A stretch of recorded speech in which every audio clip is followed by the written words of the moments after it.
Hello everyone, this is Sunil Kumar, lecturer in psychology. Once again with you. Dear trainees, welcome in this online session. आज हम दूसरे topic के ऊपर चर्चा करेंगे जिसका नाम है जेंडर डिस्क्रिमिनेशन। लिंग भेद क्या होता है? डियर ट्रेनिस, लिंग भेद की अलग अलग थियरीज दी गई हैं। सबसे पहले जेंडर स्कीम थियरी, यौन तत्व सिद्धांत। इस सिद्धांत के अनुसार बालक की यौन पहचान तथा उसके परिणाम स्वरूप बच्चे में उत्पन्न होने वाले लिंग श्रेणी संगति के विकास में यौन तत्व महत्वपूर्ण भूमिका निभाता है।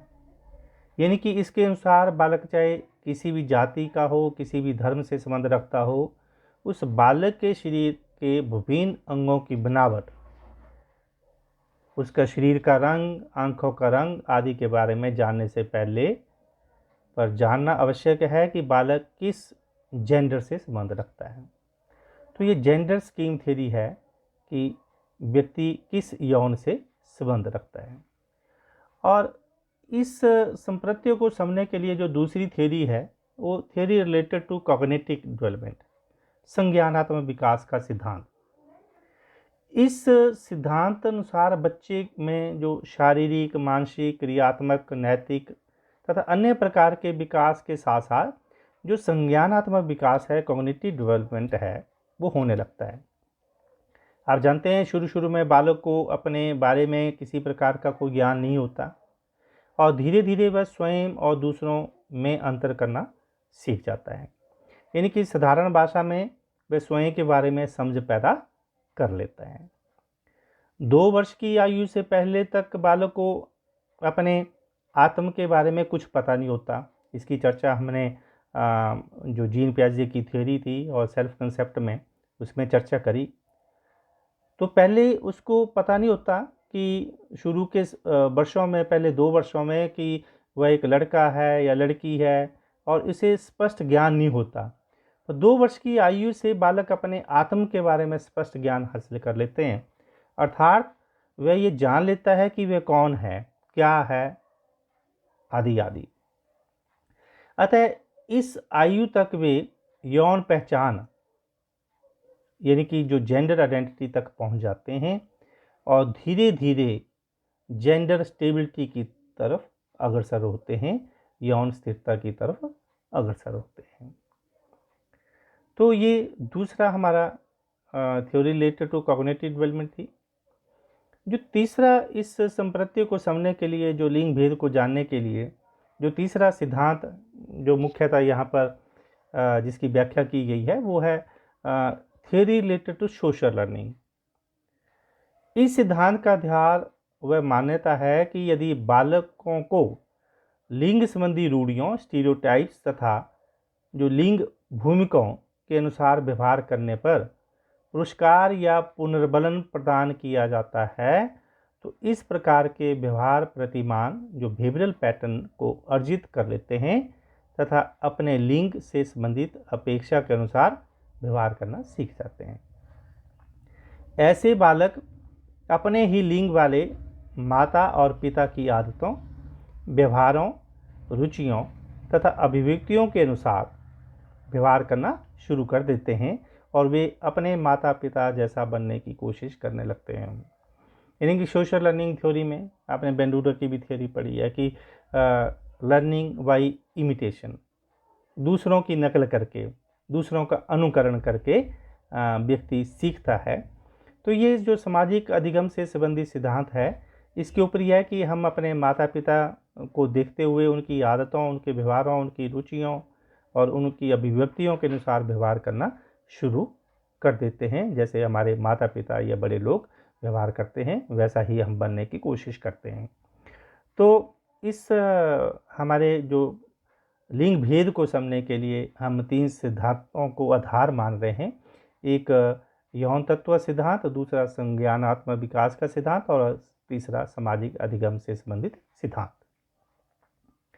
तो उम्मीद है ये इन सिद्धांतों को आप अब अच्छी तरह समझते होंगे। इन 3 आधारों को, एक हमारा जेंडर स्कीम के आधार पर, दूसरा जो हमारा संज्ञानात्मक विकास के आधार पर, और तीसरा जो सामाजिक अधिगम के आधार पर हम लिंग भेद की चर्चा को आगे बढ़ाएंगे। डियर ट्रेनी, यौन भूमिकाओं का अर्थ क्या है? What do you mean by meaning of gender role?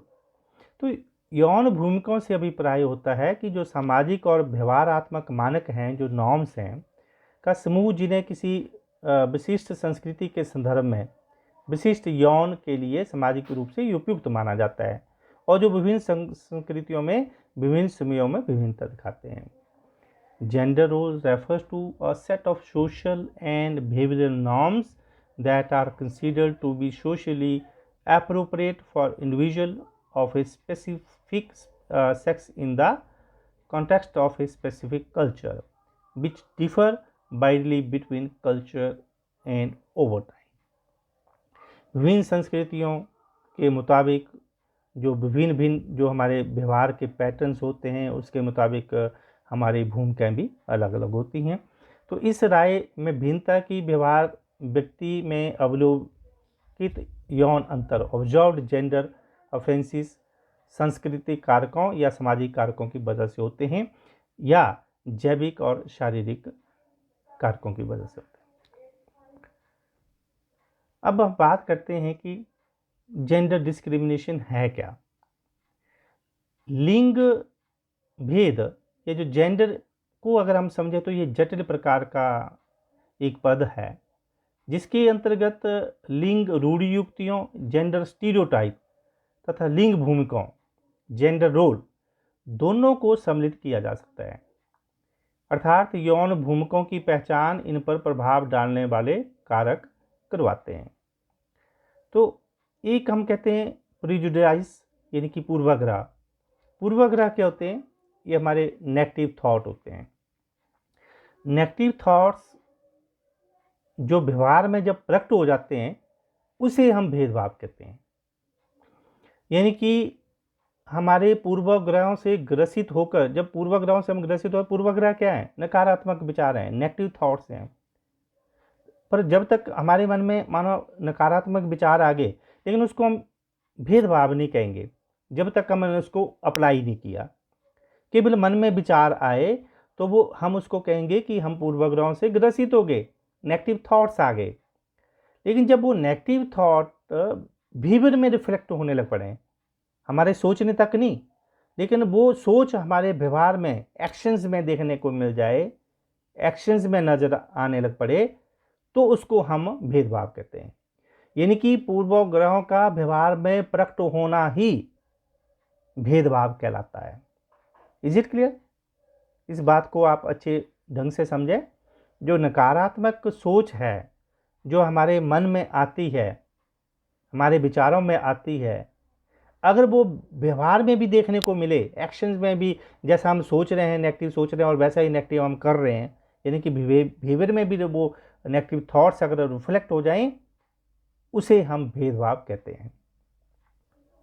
मानो पुरुषों के प्रति या स्त्रियों के प्रति अगर हम कोई नकारात्मक विचार रखते हैं और उनके अनुसार वैसे ही उसी दृष्टिकोण के साथ उनसे व्यवहार करना शुरू कर दें, तो इसका मतलब हमारे पूर्वाग्रह हमारे व्यवहार में प्रकट हो गए, तो वो भेदभाव कहलाएगा।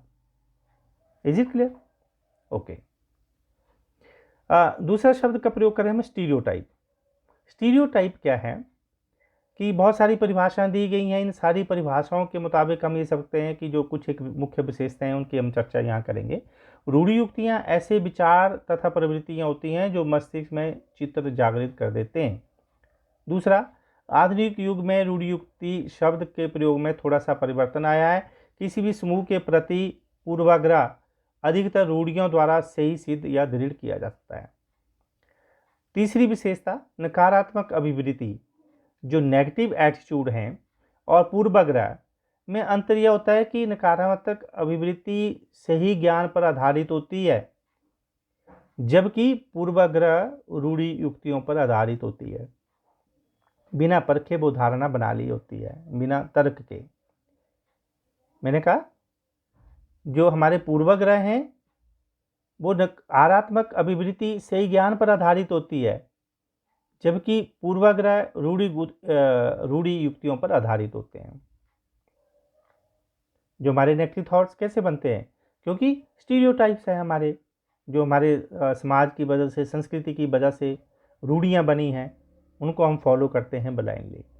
यानी कि रूढ़ी युक्ति अंधविश्वासों का एक ऐसा सेट है जो गलत या अधूरी सूचना पर आधारित होता है, जैसे पूरे समूह के लिए प्रयुक्त किया जाता है। मानो हिप्पी लोग जो है वो मानो गंदे होते हैं, ऐसी धारणा हमने बना ली, सुनी है। तो अधूरी सूचना के आधार पर हमने परखा नहीं, लेकिन किसी एक पर्टिकुलर समाज के लिए, समूह के लिए हमने उस चीज़ को मान लिया। अ set of belief based on inaccurate or incomplete information that is inevitably applied to a whole group of people। Smith ने कहा कि पूरे ग्रुप को ही हम वैसा मान लेते हैं। तो रूढ़ी युक्ति को हम ऐसे भी समझा सकते हैं कि किसी समूह के सभी व्यक्तियों को एक चयनात्मक या अधूरी सूचना के आधार पर, जो सर्वथा आधार रहित होती है, उसका कोई बेसिस नहीं होता है, वह असत्य होती है, झूठी होती है, और एक ही वर्ग या एक श्रेणी में रखने की मनोवैज्ञानिक प्रक्रिया का नाम ही रूढ़ी युक्ति है। जैसे मैंने एग्जांपल दिया कि हिप्पी गंदे होते हैं, अंग्रेज बुद्धिमान होते हैं, और उसी श्रेणियों की जो रूढ़ी युक्ता ये कहलाएगी।